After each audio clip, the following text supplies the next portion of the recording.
بسم اللہ الرحمن الرحیم۔ السلام علیکم، آپ دیکھ رہے ہیں الف نیوز اور میں ہوں آپ کے ساتھ ماجد علی۔ شامل کرتے ہیں آج کی ہیڈ لائن۔ سعودی عرب نے حوثی باغیوں کا ایک اور حملہ ناکام بنا دیا۔ صحرائے تھر میں پاک فوج کی جدار الحدید جنگی مشقیں اپنے عروج پر۔ افغان شہریوں کا ملک سے فوجیں نکالنے کا مطالبہ افغانستان سے نکل جاؤ ٹاپ ٹرینڈ بن گیا۔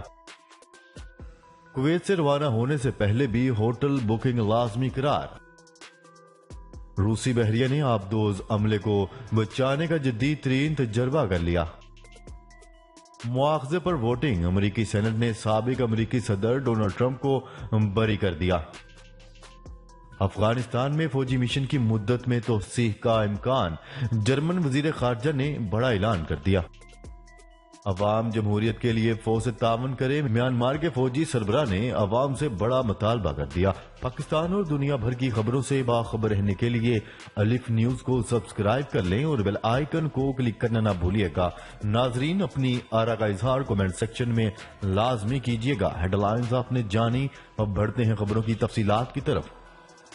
سعودی عرب کے ابہا ایئرپورٹ کو تباہ کرنے کی کوشش ناکام بنا دی گئی۔ حوثی ملیشیا کے حملے پر اتحادی فوج نے فوری کارروائی کرتے ہوئے ایئرپورٹ کو بچا لیا۔ اس حوالے سے ترجمان اتحادی فوج کا کہنا ہے کہ بروز ہفتہ حوثی ملیشیا نے ابہا ایئرپورٹ کو نشانہ بنانے کی ایک اور کوشش کی، جسے فوری طور پر ناکام بنا دیا گیا۔ سعودی ذرائع ابلاغ کے مطابق اتحادی فوج نے کہا ہے کہ حوثی ملیشیا کی جانب سے دہشت گردی کی کارروائیاں کرنے کی تمام کوششیں ناکام بنا دیں گے۔ ترجمان کا مزید کہنا تھا کہ حوثی باغی سعودی شہری آبادی کو نشانہ بنانے کی مذموم کوششیں تاحال جاری رکھے ہوئے ہیں۔ واضح رہے کہ 3 روز قبل بھی حوثی ملیشیا نے سعودی عرب کے جنوبی علاقے کو ڈرون حملے سے نشانہ بنانے کی کوشش کی تھی، جسے ناکام بنا دیا گیا۔ واضح رہے کہ 3 روز قبل سعودی عرب کے جنوب مغربی شہر کے ابہا ایئرپورٹ کو حوثی باغیوں نے نشانہ بناتے ہوئے حملہ کیا تھا، جس کے نتیجے میں ایک مسافر طیارے میں آگ بھڑک اٹھی، جسے فوری طور پر بجھا دیا گیا۔ عرب اتحاد نے حملے کی تصدیق کرتے ہوئے اسے دہشت گردی اور جنگی جرم قرار دے دیا۔ عرب اتحاد نے بیان میں کہا ہے کہ بین الاقوامی اڈے کو نشانہ بنانے کی کوشش اور شہری مسافروں کی جان و مال کو خطرے میں ڈالنا ایک جنگی جرم ہے۔ خبر کے اگلے حصے میں بات کرتے ہیں۔ صحرائے تھر میں پاک فوج کی جدار الحدید جنگی مشقیں اپنے عروج پر۔ افواج پاکستان کے صحرائی جاں بازوں نے صحرائے تھر میں جدید ترین اور اہم ترین جنگی مشقوں کا سلسلہ جاری رکھا ہوا ہے۔ ادھر اس حوالے سے پاک فوج کے ترجمان ادارے ISPR کی طرف سے کہا گیا ہے کہ کراچی کور کے دستے صحرائے تھر میں مشق جدار الحدید کے نام سے جنگی مشقیں کر رہے ہیں، جو 28 جنوری 2021 کو شروع ہوئی تھی۔ ISPR کی طرف سے مزید بتایا گیا ہے کہ 4 ہفتوں سے جاری دفاعی مشقوں کے دوران صحراؤں میں دشمن سے لڑائی کی مہارت سیکھنا ہے۔ پاک فوج کی یہ صحرائی جنگی مشقیں چور سے 74 کلومیٹر آگے انتہائی سخت مشکل ترین صحرائی حالات میں کی جا رہی ہیں، جس کا اختتام 28 فروری 2021 کو ہوگا۔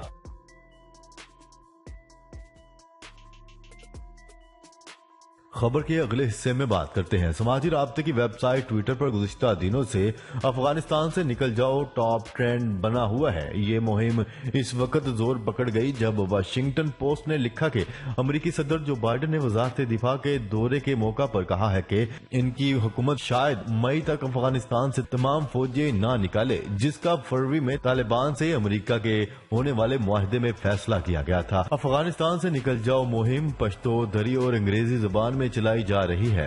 جمعرات کو پشتو اور دری میں یہ نعرہ ٹاپ ٹرینڈ پر چلتا رہا اور جمعے کو انگریزی میں یہ ٹاپ ٹرینڈ پر رہا۔ اس مہم میں عام افغان شہریوں کے علاوہ زیادہ تر طالبان کے حامی سوشل میڈیا استعمال کرنے والوں نے حصہ لیا۔ یہ پہلی مرتبہ ہے کہ امریکہ سے سوشل میڈیا پر منظم مہم کے ذریعے نکلنے کا مطالبہ کیا جا رہا ہے، جبکہ 2 دن تک اس مہم کے مقابلے میں کوئی مہم سامنے نہیں آئی۔ خبر کے اگلے حصے میں بات کرتے ہیں کویت آنے سے قبل ہی نہیں، اب کویت سے روانہ ہونے سے قبل بھی واپسی کے لیے ادارہ جاتی قرنطینہ کے لیے ہوٹل کی بکنگ لازمی قرار دے دی گئی۔ ڈائریکٹر سول ایویشن اتھارٹی کا کہنا ہے کہ 21 فروری سے کویت سے روانہ ہونے والے تمام مسافروں کے لیے کویتی شہری یا غیر ملکی، خواہ ان کے پاس ون وے ہوائی ٹکٹ ہو یا دو طرفہ، لازم ہے کہ وہ اپنی کویت واپسی پر 7 دن کے ادارہ جاتی قرنطینہ کے لیے اپنے ہوٹل کی بکنگ کروائیں۔ واضح رہے، مسافروں کی واپسی کی تاریخوں کے بارے میں یقینی طور پر کچھ نہیں کہا جا سکتا، تاہم اس صورت میں بھی قرنطینہ کے لیے ہوٹل کی بکنگ لازمی ہے، خواہ یہ ہوٹل بکنگ 5 ماہ بعد کی ہی کیوں نہ ہو۔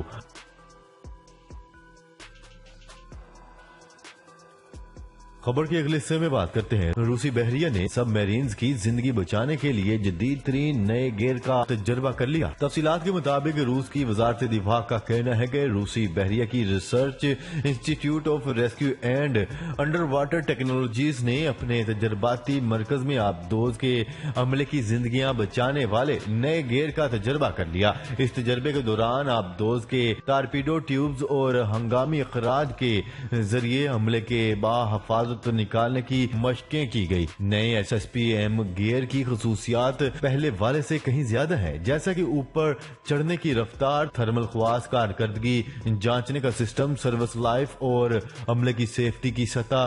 روسی سائنسی مرکز کی جانب سے تیار کردہ اس جدید ترین سسٹم کی وجہ سے سب میرینز کے آپریٹرز کی زندگیوں کو بچایا جا سکتا ہے۔ اس حوالے سے جاری ایک بیان میں کہا گیا ہے کہ جان بچانے والے اس نئے سسٹم کی امتیازی خصوصیات یہ ہیں کہ اس گیئر کو پہن کر آبدوز کا عملہ اسکیپ ہیچ کے ذریعے پانی میں 200 میٹر کی گہرائی سے بھی سانس کے آلات کے بغیر باحفاظت نکل کر اوپر آ سکتا ہے۔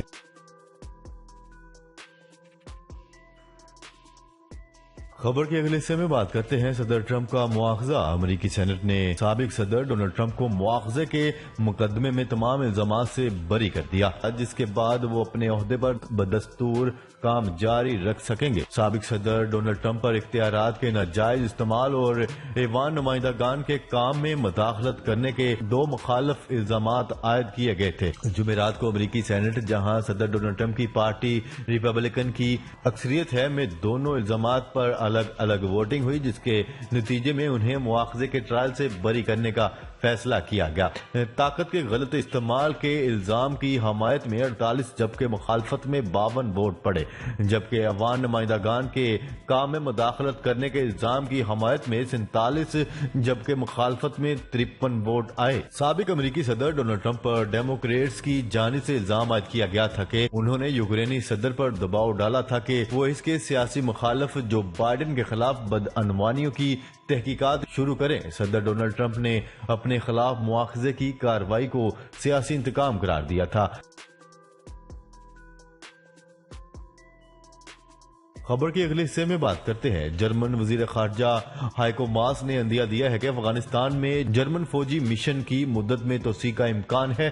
نیٹو کے ایک مشن کے تحت افغانستان میں جرمنی کے 1300 فوجی تعینات رہ سکتے ہیں۔ مارچ میں اس معاہدے کی مدت ختم ہو رہی ہے، تاہم ہائیکو ماس کے مطابق کابل حکومت اور طالبان کے مابین امن مذاکرات ابھی جاری ہیں اور اس لیے ان فوجی دستوں کا وہاں رہنا ضروری ہے۔ جرمنی میڈیا کے مطابق وزیر خارجہ ہائیکو ماس کا کہنا ہے کہ پارلیمانی سطح پر مختلف طرح کی صورتحال کے لیے تیار رہنا چاہیے۔ جرمن دستے افغانستان میں مقامی دستوں کی تربیت اور معاونت کا کام کرتے ہیں۔